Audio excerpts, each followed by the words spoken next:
자,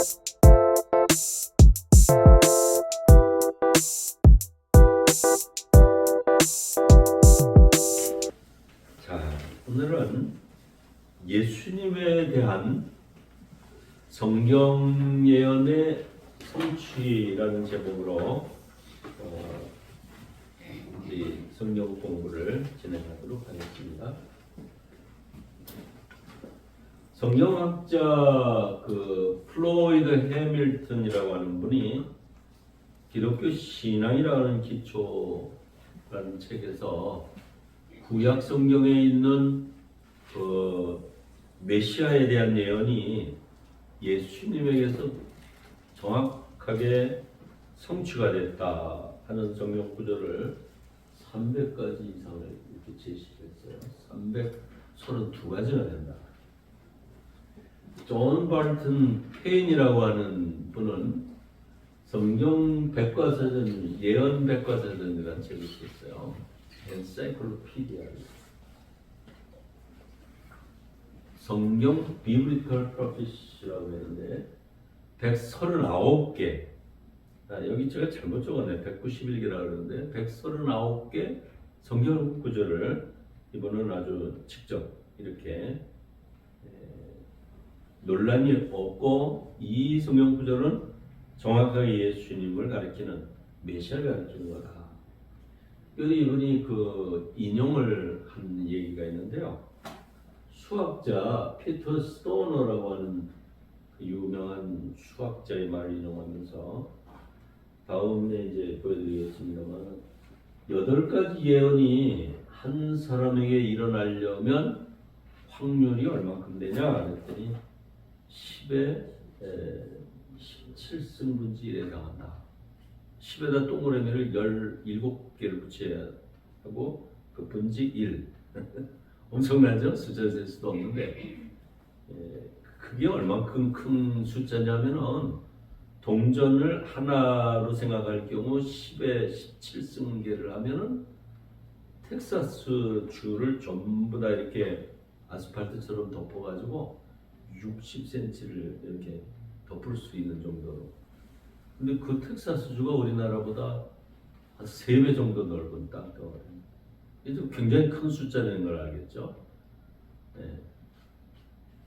수학자가 성경을 또 이렇게 깊이 연구해가지고 성경의 예언을 구약의 예언이 수천 년 동안 여러 선지자들이 이렇게 하나님의 말씀을 받아가지고 예언을 했는데 그것이 어떻게 예수님 한 사람에게 메시아 예언이 그대로 집중될 수 있었을까? 이것은 사람이 인위적으로 거짓말로 억지로 할 수 없는 것이다. 구약의 성경 기록한 사람들만 해도 무려 40명이 넘죠. 그 성경 저자들이 우리 다 같이 한 자리에 앉아가지고 예수님에 대해서 한번 메시아는 예수님이다. 우리가 이런 주제를 가지고 한번 재미있는 글을 한번 써보자. 그렇게 하고서 시작한 게 아니에요. 구약의 성경을 기록한 사람 중에는 다윗과 왕도 있었고 모세 같은 이집트의 왕자도 있었고 그런가 하면은 아모스 같은 농사꾼도 있었고 엘리야 같이 또 이렇게 소 12개를 몰던 그 엘리사 같은 선지자도 있었고 엘리야 같은 예언자. 성경을 쭉 보면은 사무엘 같은 대단한 선지자도 계셨는가 하면은 욥과 같은 또 큰 기업가도 있었죠. 근데 이런 분들이 다양한 배경의 지식과 환경과 직업을 가진 사람이 한 자리에 모인 게 아니라 무려 1500년 동안이나 중동 그쪽에 흩어져 있던 사람들인데 한 사람 한 사람이 하나님의 영적인 감동, 우리식으로 말하면 성령을 받았다 그 말이죠. 성령의 감화를 받아가지고 이렇게 기록을 했는데 그 성경 구절을 자기들은 감동받아서 썼지만 그분들이 기록한 내용을 살펴보니까 전부 누구에게 집중이 됐다고요? 예수님에게 집중이 됐어요. 이 스토너라고 하는 교수가 Science Speaks라고 하는 책을 썼어요. 하나는 영어 내용이고 하나는 스페니쉬 말로도 이렇게 번역된 책인데 아주 뭐 유명한 책이죠. 근데 예언이 한 사람에게 적중될 확률이 얼마라고요? 10에? 네, 수학자들은 10에 50, 10에 17승 문제 1 이렇게 되면 와 가능성이 있을까 없을까 하는데 50승 문제 1 하면은 0으로 본대요. 안 일어난대요. 그러니까 17승 문제 1은 일어날 가능성이 있다는 거예요, 없다는 거예요? 있다는 거죠? 야, 근데 메시아가 예수님에게 적중되는 이 8가지가 다 맞을래요. 첫째, 메시아는 어디에서 태어나신다? 통영시 풍안에서 태어나신다. 아, 그래서는 아주 참 베들레헴 찬송을 지금 불렀어요. 두 번째, 메시아가 오실 것이다. 근데 그 전에 선지자가 미리 와서 떠들 것이다. 그분이 누구예요? 세례요한. 하나님의 사자가 먼저 나타날 것이다. 그 이름이 나오죠? 말라기서 3장에 보면 이름이 엘리야라고 나와요. 엘리야. 야, 세 번째, 메시아는 동정녀에게서 태어날 것이다. 이사야서 7장에 예언에 맞추셨어요. 7장 14절을 봤습니다.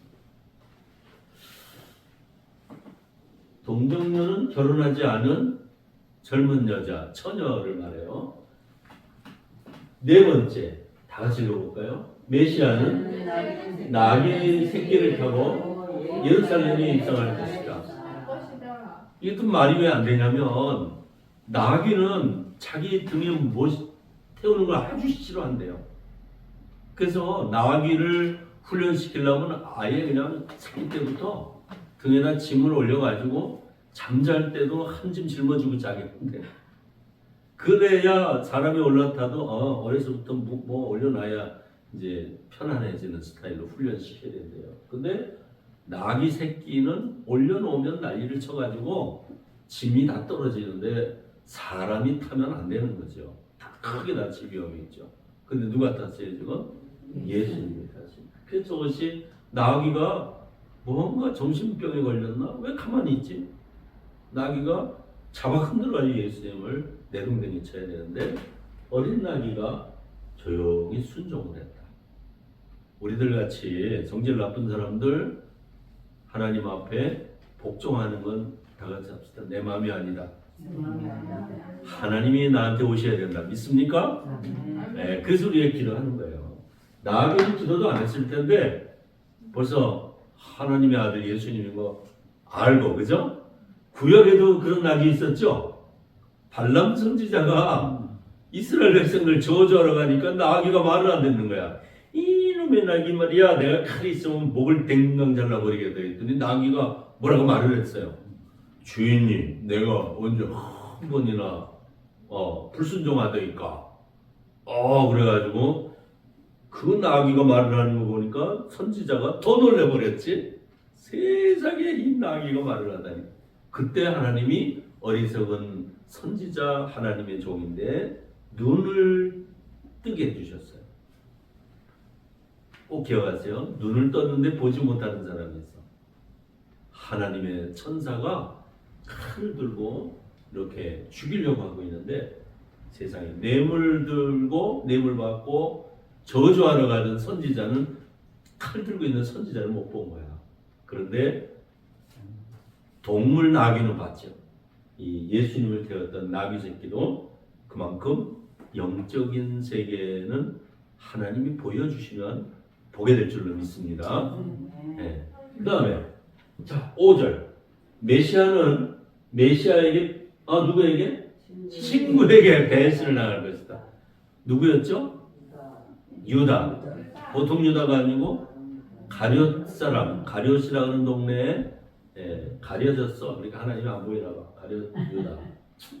그게 예수님의 친구예요. 예수님이 엄청 신임했대요. 그래서 돈꾀를 맡겼는데 유다는 돈에 상당히 그 재리가 밝았던 사람이죠. 그래서 이 예수님의 목숨이 한 개일 텐데 저 초능력을 가지고 로마를 때려부실 수 있는데 예수님을 한번 죽음의 구렁텅이다 밀어 넣어보자. 그런 생각을 했다는 거죠. 예수님을 가서 팔았어요. 은 얼마에? 30개. 요게 그 당시에 노예값이 30이에요. 은 30. 노예 하나 살려면 은 30이면 됐어요. 근데 창세기 보면 또 비슷한 얘기 나오죠? 형님들이 요셉을 팔아먹었어. 이집트로 가는 그 비단길 장사치들한테 요셉을 파는 거예요. 그때 얼마에 파는지 아세요? 은 20냥. 아유, 공부 잘하셨네. 그래서 왜 은 30이고 구약 창세기는 은 20일까? 인플레이션이 됐어요. 경제 가치가 요새같이 그 인플레이션 되면 돈 숫자로 올라가는데 가치가 없어요. 그래서 장사하는 사람들이, 공장장님들이 지혜가 많아가지고 치약을 이만큼 주던 거를 절반을 뚝 잘라. 그래가지고 봉지는 똑같은데 내용물은 바람이 이만큼 들어요. 아이고, 내께서 깜짝 놀랐어요. 그걸 이제 인플레이션이 돼서 그래. 인플레이션. 은 30개를 가지고 이거는 죄인의 몸값이다, 피값이다 그래가지고 제사장들이 이건 더러운 돈이야. 교회 헌금으로 들어왔지만 교회 재정에는 쓸 수 없어. 내가 돈 갖다 버려. 이랬어요. 하나님 앞에 바치는 헌금도 거룩해야 된다 이 말이죠. 그 말도 맞는데 그 돈 가지고 뭘 했죠? 토기장이의 밭을 살 것이다. 이걸 아겔다마라고 그래요. 피값. 피값이라 이 말이야. 피값을 주고 산 밭이다. 하나님께는 바칠 수 없다. 죄인은 하나님 앞에 설 수 없다. 그런 걸 보여준 거죠. 근데 우리는 어떻게 하나님 앞에 예배드릴 수 있죠? 예수님 때문에. 아멘. 예수님이 그 죄값을 치러주신 거예요. 그래서 우리는 좀 미안하지만 누구한테 미안해요? 근데요? 예수님한테 미안한 거지. 그 대신에 뻔뻔할 수 있는데 남들이 그 비밀을 잘 모르니까 좀 아는 사람끼리만 눈짓으로 말하는 거예요. 자, 8번째 뭐죠? 메시아는 고난을 받고 죽을 것이다. 이 8가지 사실이 누구에게 집중됐다? 예수님에게 이루어질 수학적 계산을 했더니 확률이 10에 17승분지 1이더라. 그 수학자 스토너 박사가 그렇게 얘기했어요. 저 책이 굉장히 유명한 책입니다. 한국말로도 번역이 됐어요. 과학이 말한다. 자, 주보에도 그 내용을 전부 적었는데요. 한번 우리 성경 말씀을 확인해 보시죠. 내가 너를 여자와 원수가 되게 하고 너의 후손도 여자의 후손과 원수가 되게 하리니. 이 누구에게 하신 말씀이죠? 하나님이 하와에게 하신 말씀인데 하와가 여성이었던 건 알겠는데 누구하고 원수가 된다는 거죠?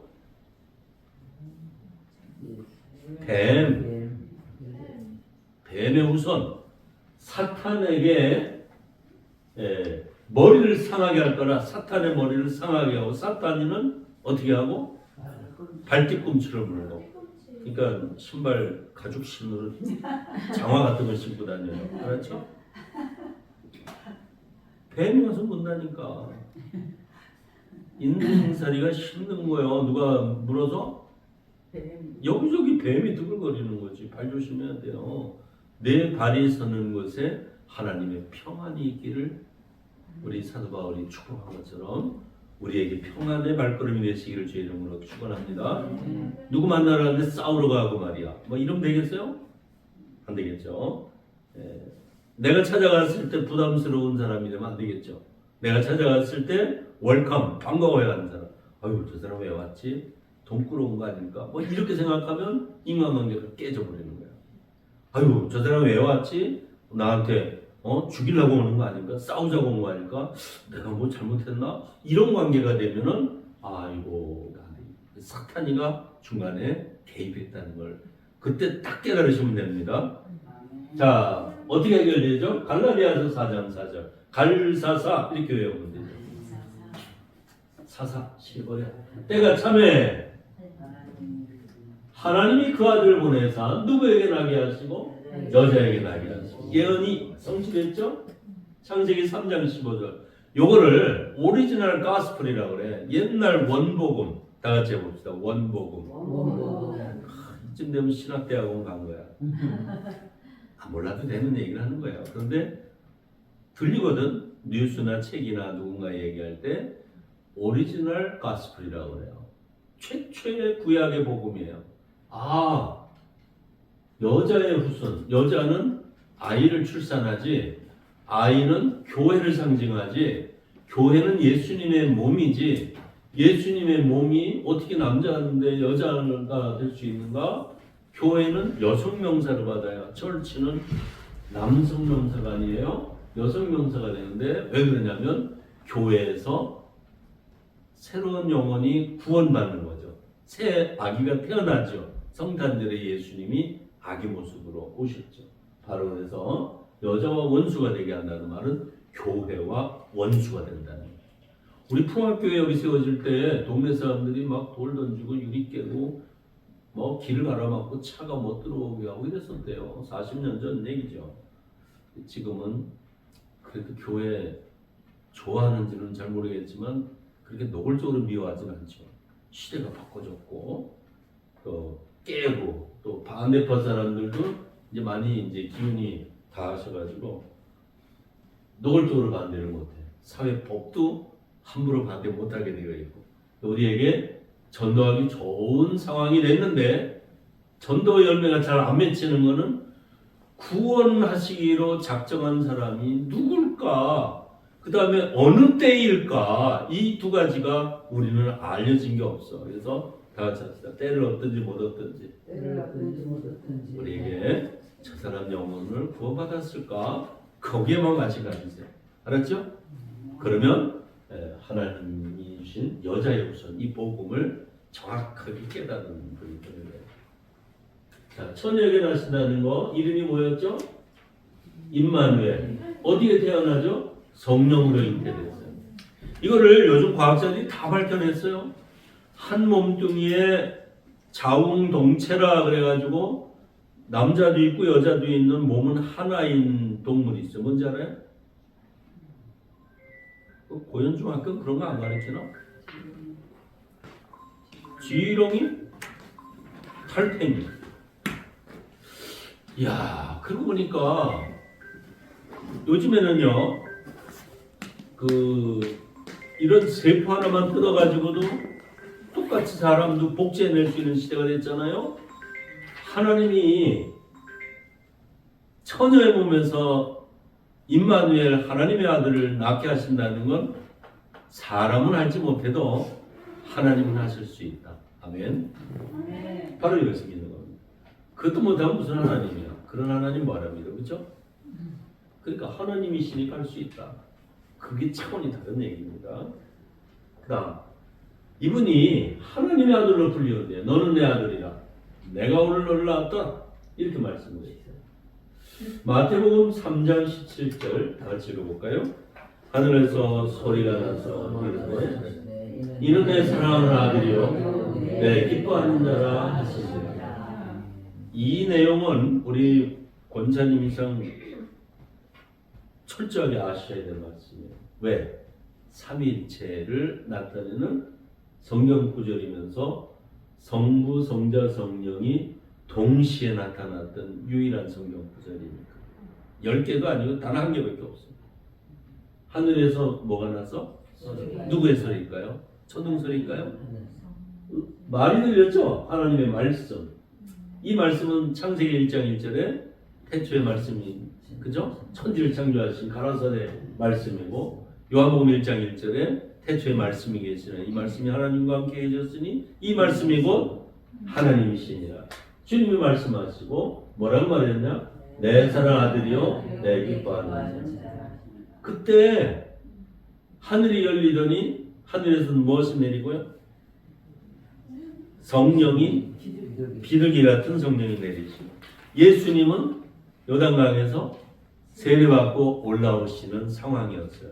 그러니까 성자 하나님 예수님이 계시고 하늘에서 하나님의 음성이 들리시고 성령이 비둘기같이 하늘에서 내려서 예수님 머리 위에 임하시는 장면을 삼위일체 하나님이 동시에 한 자리에 임하셨다. 오케이? 예, 그래서 성부, 성자, 성령, 삼위일체라고 우리가 있습니다. 자, 아브라함의 씨라고 말했어요. 그분이 누구예요? 갈라디아서 3장 16절에 오직 하나를 가리켜 네 자손이라 하였으니 곧 그리스도라. 우리가 이슬람을 믿어도 좋고 공자님, 뭐 부처님 좋은 거 다 배워요. 그러나 구원은 누구에게서 난다? 그리스도에게다. 이 고백이 없으면 우리 식구가 아닌 거예요. 아니 친구들하고 밥 먹고 놀러 다니는 건 다 괜찮아. 근데 저녁에 와서 같이 잠자려면 우리 식구라야 문 열어주는 거 아니에요? 아멘? 아무나 와서 자? 그러면 여기가 내 집이 아니고 누구 집이 되는 거야? 공동 그죠? 불황자들도 오고 거지도 오고 강도도 오고 마음대로 노는 데가 되면 안 되지. 하나님의 집은 하나님이 허락한 사람만 들어오는데 오직 하나를 가리켜 누구의 자손? 아브라함의 자손.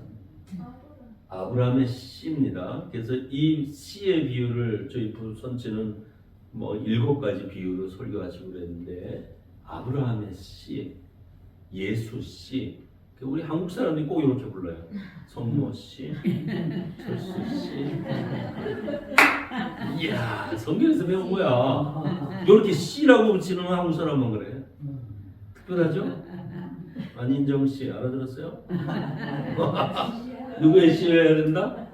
아브라함의 씨고 예수의 씨다. 이게 쭉 연결되는 가. 그러면 누구요? 아브라함의 아들 이삭. 이삭에서 나야 내 씨라. 그죠? 야곱에게서 한 별이 야곱에서 나오며 한 홀이 이스라엘에서 일어나서 한 홀. 이게 큐거든요. 큐. 그래서 우리 신장로님 둘째 아드님이 큐인데 야 너 큐라고 해라. 큐가 아니고 큐다. 왜냐? 큐가 뭐냐면은 한 홀. 성경 홀을 미국말로는 큐거든. 이게 지휘봉이야. 지휘자. 장군에게 칼을 탁 주는 꼬챙이 같은 거 하나 주죠. 막대기. 요렇게 돌리면 거기에 칼이 나와요. 칼에는 뭐가 묻어있는 줄 알아요? 독이 묻어있어요. 그래가지고 상대의 적을 마지막 수명 혼자 남았을 때 찌르든지 아니면 자기를 찌르든지. 무섭죠? 장군도라고 그래요. 요만한 지휘봉. 그거 칼입니다. 근데 성경에 쓴 걸 뭐라 그래요? 홀. 미국말로는 큐. 큐 사인 뭐 이런 거죠? 그리고 큐 뭐 이렇게 당구장에서도 큐. 당구는 못 치지만 야곱의 아들에게 지휘자가 나온다 이 말이에요. 한 홀.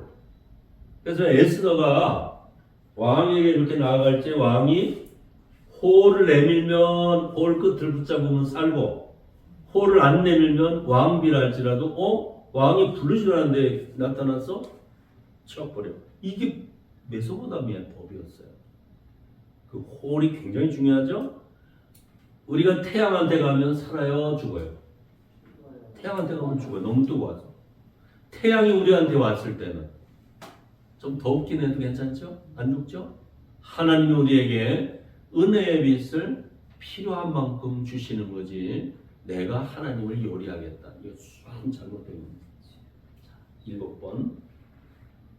그 다음 유다 족속 2세의 후손 다윗의 집에 오신다고 그랬는데 한번 읽어보죠.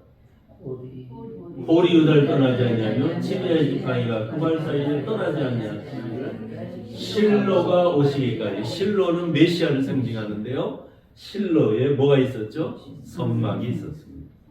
하나님의 집, 성전. 여러분 여기를 실로로 삼으시길 바랍니다. 그래가지고 또 기도방까지 만들어놨잖아요. 24시간 아무 때고 와서 울적하면서 타워에 올라가서 누구처럼? 다니엘처럼 3번. 거기까지 올라갈 힘이 없으시면 아래에 따뜻하게 다녀놨으니까 2세. 줄기에서 뭐가 나면 쌍싹이에요. 뿌리에서 한 가지가. 누구의 후손? 이세 후손. 그 다음에 나 여호와가 말하노라 보라 때가 이르리니 내가 다윗에게 한 가지를 의로운 가지를 일으킬 것이다. 그가 왕이 되어 지혜롭게 행했다.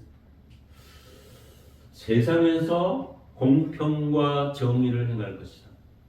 요즘 우리나라, 미국, 전 세계에서 뭐가 안 돼서 문제죠? 공평과 정의 때문에 싸움이 나고 행복하지가 않은 사람들이 기분이 나빠요.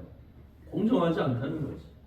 공평과 정의, 이걸 공정이라고 말하죠. 예수님의 족보를 좀 자세히 공부해 보신 분들은 다윗의 가문이라고 하는 데서 아브라함서부터 다윗까지 14대요. 다윗서부터 바벨론으로 포로될 때까지 14대요. 또 바벨론 포로 때부터 예수님 때까지 14대라 이렇게 말을 했는데 뒤에 가서 보면은 세 번째 파트에서는 14대가 아니라 13대거든요.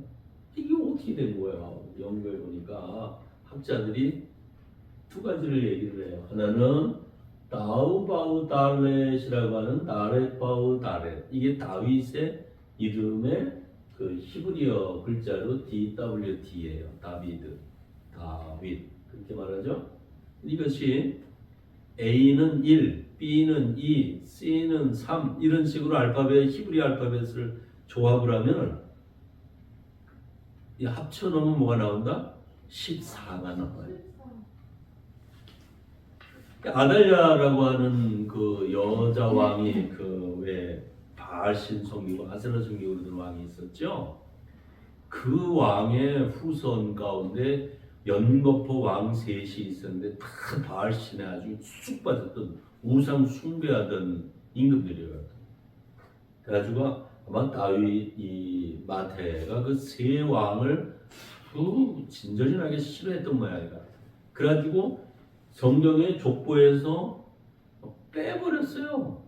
이름 세 명은 아예 없고 14대라고 했는데 사실은 13대고 왜 이렇게 됐나 봤더니 포로로 잡혀갈 때 여고냐와 그 형제를 낳으니라. 그 다음에 여고냐부터 예수님까지 또 오셨어. 그러니까 여고냐라는 사람은 한 번 센 게 아니라 두 번을 세가지고 14을 만들었으니까 의도가 보인다. 그죠?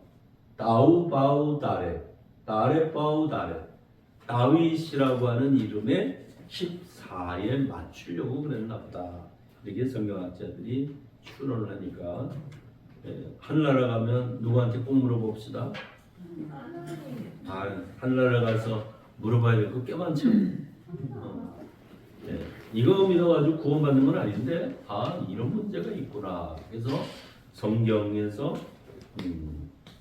왕이 3명을 빠져버렸고 족보에서 여고냐는 겹쳐서 세고 그렇게 해서 알고 보니 해답은 꼴보기 싫어서 일부러 뺐거나 실수했을 리가 없지. 마태가 어떤 사람인데 세리장이 마태고 예수님의 족보에서 괜히 빼겠어요?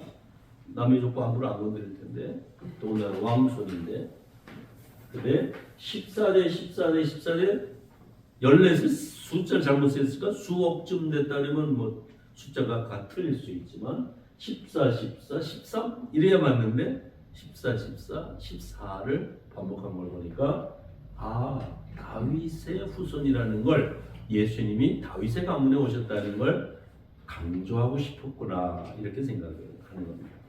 한 20가지를 쭉 적어왔는데요. 이제 그 우리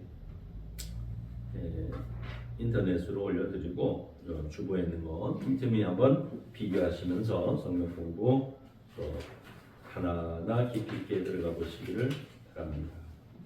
우리 참